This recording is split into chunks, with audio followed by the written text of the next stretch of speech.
At 9:15 p.m. on November 14th, the staff at Blackwood Manor heard the slide of a deadbolt into its housing. Sarah Vance was alone inside her private study. 30 minutes later, a phone call rang out in the main foyer, unanswered.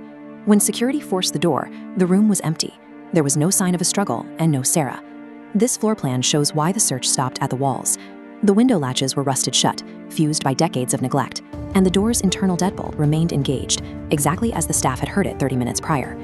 Sarah Vance was a municipal archivist, a woman whose life was defined by the quiet organization of local records. Yet in less than half an hour, she vanished from a room that remained locked from the inside. Without a clear exit or a visible struggle, the investigation focused on 3 specific objects found in the room, each one telling a different story about Sarah's final minutes. On the desk sat a cup of coffee. When forensics arrived at 10:45 p.m., the liquid was still warm. Based on the rate of cooling, Sarah had to have been in that room, alive and active, less than 20 minutes before security broke down the door. During that 20-minute window, 4 people were confirmed to be on the manor grounds: the property manager, an estate lawyer, and 2 groundskeepers. Each had a verified alibi. This leads to the first theory, the estate concealment. It suggests Sarah was removed through the house itself by someone who knew the architecture better than the police. These original blueprints from the early 1900s show the study surrounded by standard, open hallways, but there is a secondary network. Sealed coal chutes and maintenance shafts bypass the main corridors entirely, connecting the study directly to the exterior of the manor. While these passages offer a way out, they don't explain the door.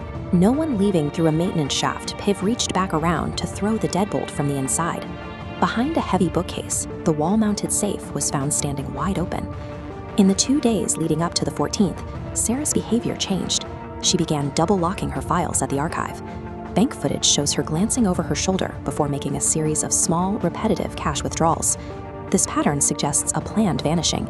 The theory holds that Sarah staged the impossible crime scene herself, using the locked room mystery to delay the start of a missing person search by several hours. However, the safe wasn't empty. Thousands of dollars in uncut bearer bonds and valuable jewelry sat in plain sight, untouched. If the goal was a new life, Sarah left behind the very resources needed to sustain it. The presence of the bonds suggests that whatever happened in that room, financial gain was not the motive. Beneath the desk blotter, investigators found a handwritten note. It reads, "The water never forgets what the foundation hides," followed by 7 specific coordinates. This connects to Sarah's final week at the municipal archives. She had been accessing 1970s land acquisition deeds, records she wasn't assigned to catalog. The third theory is called archival blackmail. It posits that Sarah uncovered documentation of a historical conspiracy involving local land, putting her in the crosshairs of powerful figures. A forced extraction accounts for her paranoia and the fact that she ignored the riches in the safe.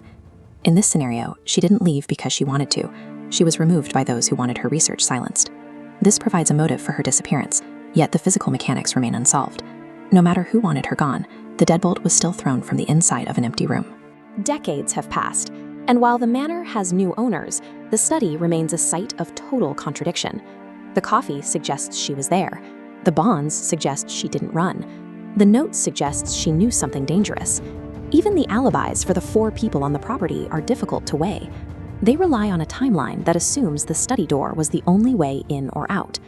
Sarah Vance spent her career organizing the secrets of others. In the end, her own story became a permanent part of the local record, an archive with no ending. Look at the evidence: the warm cup, the untouched wealth, and the cryptic coordinates. Which of these 3 theories explains a room that was empty but remained locked? Share your thoughts in the comments.